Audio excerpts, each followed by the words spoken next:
Welcome to the TIPWG website and this 101 where we look at how best to navigate the site, how to access the members area and find the information that you're looking for.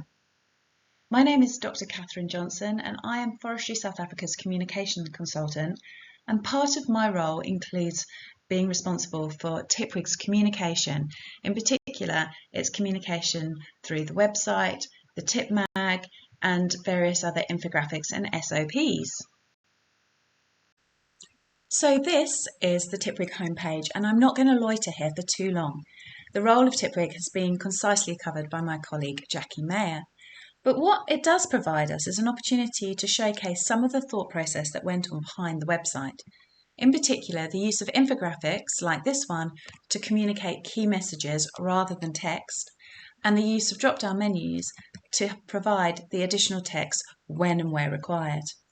It also is great for highlighting the two-click rule, which helps navigate this website, in that you should never ever be more than 2 clicks away from one of these main pages found across the menu bar. And in the rare occasions that you are, we will provide back buttons that will navigate you directly back to the initial page. Probably the most important aspect of the TIPWG homepage is the members login and registration button. So, if you haven't already registered, the first thing to do is come and click on this link here. You'll also notice there's a lost your password link, which is very, very useful. And you'll be taken to a registration form. Now, there's one or two things to note, in particular, your email address. While I know it's tempting to use your personal rather than work email, I would advise using your work email for registration. This just enables us to push through with the approval process far quicker, as we can identify you and approve the registration. Additionally, if you're a student, please tick this box and put your institution here. Again, for the approval process, it just aids us in terms of getting to the right institution and confirming that you are indeed a student there. After registering, you'll be taken back to the home page, where then you'll be able to log in. Please do note though, the approval process I spoke about does take its time, so please be patient. But if you've registered and haven't heard anything from us for a week or so, please message website@forestrysouthafrica.co.za. So once you have got your registration details and they've been emailed back to you, you can simply log in and ignore the page you're brought to, which is just a simple dashboard. What you will notice is above here we have an extra tab, and that's for the members area. This is something we will go on to discuss a little bit later. For many people, pesticide legislation seems very complex, so unsurprisingly perhaps, the pesticide legislation page on the TIPWG website is the one that gets the least amount of traffic, and people tend to stay on it for the least amount of time. However, we have worked really hard to try and simplify legislation into one single infographic, which shows how international legislation, global concerns and international conventions feed into our local legislation at a South African level, and how this in turn impacts pesticide use in terms of the availability of pesticides, their storage, handling, and other aspects like disposal or transportation. We've also incorporated how international standard bodies such as FSC and SAFAS also feed into the chain. On the left-hand side, you'll see a lot of drop-down menus, and these include information for each and every one of the legislations mentioned. And when you click on one, what you'll find is a link to the legislation itself, and then a brief overview and the key points to consider when implementing the Act. And you'll see we have this for each and every one, as well as Forest Stewardship Council information, SAFAS and PEFC information. So there is a lot to look at here. What you'll also notice underneath the legislation infographic is a click here to download the infographic, and when you do, you'll not only get the infographic you see here, but you'll also get a PDF which contains all the information and links found on the left hand side. So it's a really, really great resource to have.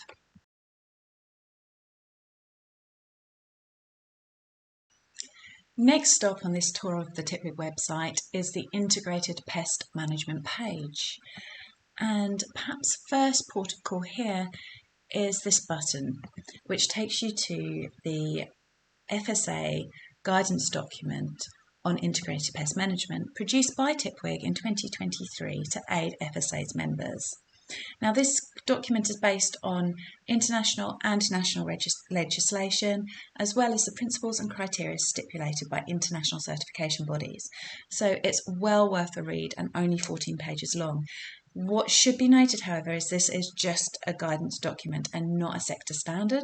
So it provides guidance on the requirements, best practices, and implementation of IPM. Going back to the IPM page itself, and what you'll find is down the left-hand side, like most of the pages, a 101 on what IPM is in a forestry context, alongside several infographics. Again, these you can download and print out, and they are totally at your disposal to use however you wish. On the right-hand side, we've got a series of IPM case studies. Now, these are all areas in which forestry uses biocontrol methods to deal with pest problems such as Cyrex gonipterus, bugweed, leptocybe, aquatic plant species, and also rodent control. And when you click on any one of these, what you end up having is a poster which showcases the damage causing species, the damage that's caused, potential alternative control mechanisms, why you would opt for biocontrol in these cases, and then information about the biocontrol species, their mode of action, and also how to do releases safely and sustainably. So there's a lot of information there, and not only does this information help our members, but also it's really key for communicating that the forestry sector is one that does apply an IPM perspective and does look for alternatives to chemical control. I'm going to skip over the APL and ESRA pages for now, but I will come back to these to have a look at the SOPs, or Standard Operating Procedures, as this really illustrates one of the key functions of the TIPWG website, and that is the dissemination of knowledge. Now, our standard operating procedures regarding all aspects of pesticide use have been split into 4 distinct areas.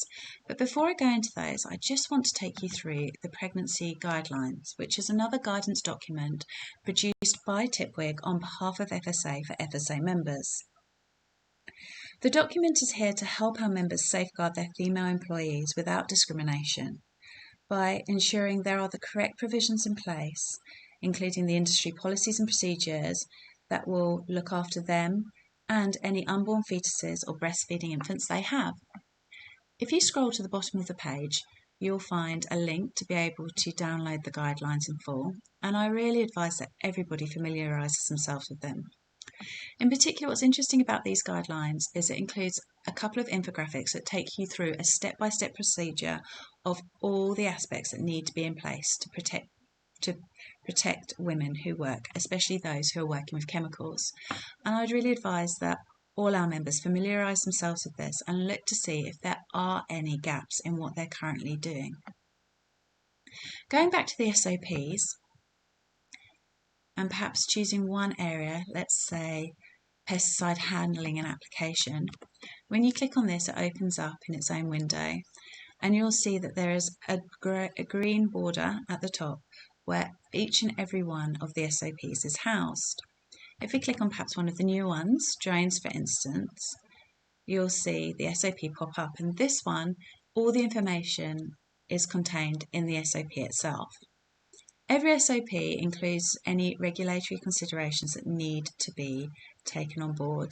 And in this case, because there's also the aspect of aerial applications, which was an SOP on its own, this SOP should be referred to and looked at in consideration with the drone SOP. Most SOPs start with a brief introduction about the topic before looking at the advantages and disadvantages for use, and then any considerations or mitigations that need to be taken into consideration, and in this case, it's meteorological considerations. If we look at a contrasting SOP, say handling and application, this was one of our earlier ones, and you see it's already been updated. We're now on the second version. It's a far simpler flow diagram. with the addition of drop-down menus that showcase different aspects and correlate to each of the steps in the diagram. Again, there'll be references to other SOPs, and these are in the form of links which can be clicked on and you'll be taken straight away to the SOP in question. When you download this SOP, you'll get a combination of both the image that you have here and the information contained in the drop-down boxes. Perhaps unsurprisingly, the pages that get the most visits on the TIPWG website are the APL and ESRA pages. So let's start with the Approved Pesticide List or APL page. Like every other, it has on the left-hand side a brief description of what an APL is, but in a nutshell, our Approved Pesticide List is a list of all the products approved for use in forestry landholdings under the Fertilised Farm Feeds, Agricultural Remedy and Stock Remedy Act, Act 36 of 1947. So, when you scroll to the bottom of the page, what you have is the front-end APL. Now we have two different versions, a front-end which is open access to everyone, and then members-only end APL, which has far more information but is only accessible to our members. Before we click on it, one thing I need to impress upon everybody is to check the version number and the date. A lot of people I know have downloaded and printed these off, but if you're using an old version, then it's going to be no longer correct. So make sure that your version marries to the one found on the website. And just a warning, this next year is going to be really busy for Jackie and myself in terms of the APLs, and I wouldn't be surprised if we get to version 40 by the end of the year, with the changes that are coming into force with the GHS labelling and various other aspects of pesticide use and pesticide provisions in the industry. So just keep checking and making sure that you have the most up-to-date versions. Also, before we click on it, you'll see that underneath we've got a couple of really important and useful documents if you are FSC certified, and that includes their list of highly hazardous pesticides, because as you all know, the aim is to reduce your usage of them and to choose, rather than highly hazardous, to choose restricted. So it's really useful to have a look at the list and know where your pesticides are rated on this list. And also we have the FSC Alternatives Database, which again is really important when doing the ESRA and producing your justifications about why you've chosen the pesticide that you have.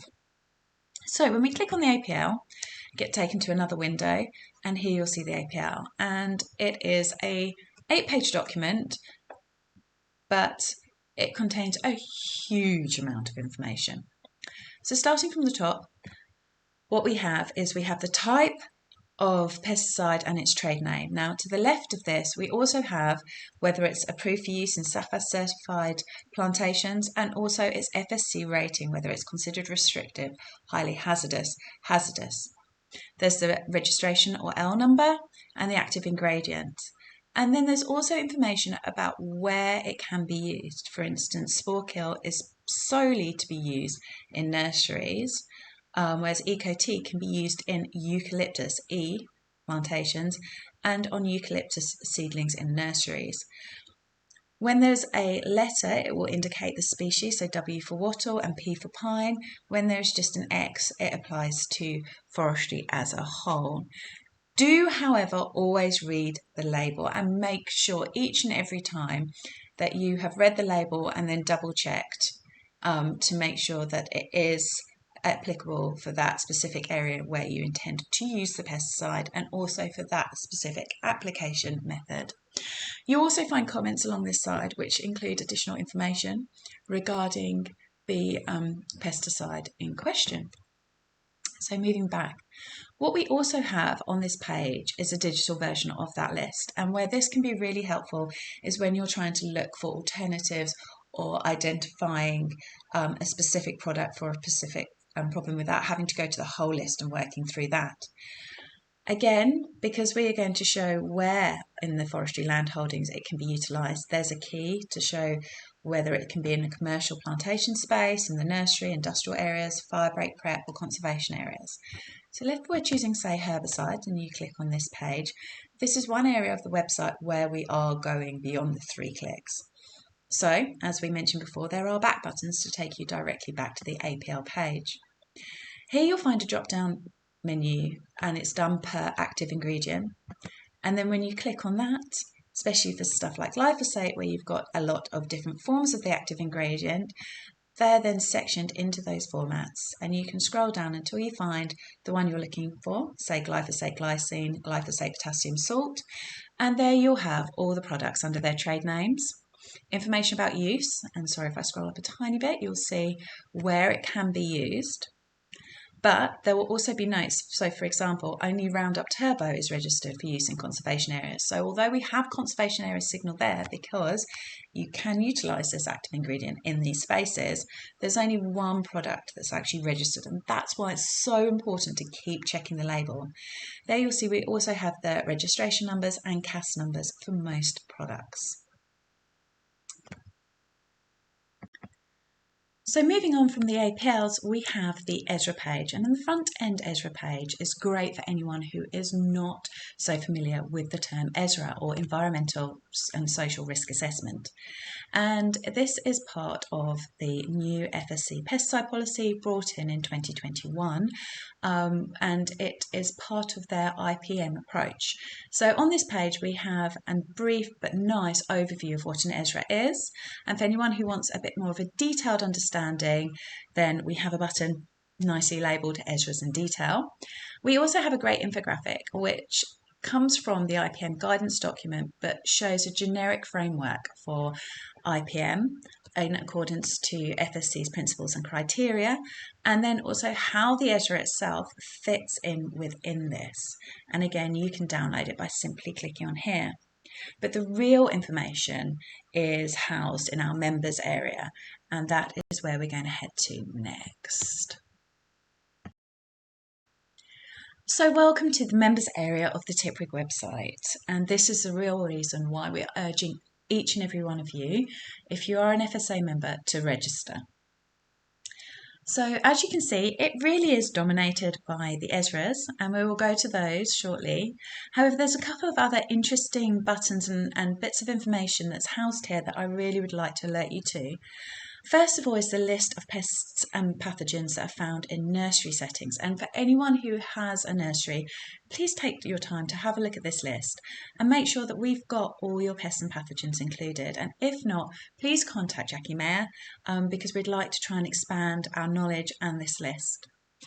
Equally, as we've already talked about, GSH labelling has now fully come into force, and so this section will be expanded. Currently, you'll find the purple book, which has all things GHS included in it, but it is 500 pages long, so it's quite a read. What we hope to do over the next year is to expand this section to make it easier for our members to have access to this information, but also to help inform their employees about GSH labellings and the need to knows. So let's dive into the world of ESRAs, and as you can see, there are two fundamental aspects to this page. We have, first of all, the members only APL, and again, version number and the date. Always do check these, but when we click onto it, you'll see it is much bigger than the previous one I've shown you, and that is because of the inclusion of the ESRA mitigations. As part of your environmental and social risk assessment, you need to show that you have considered and mitigated when required against a variety of aspects.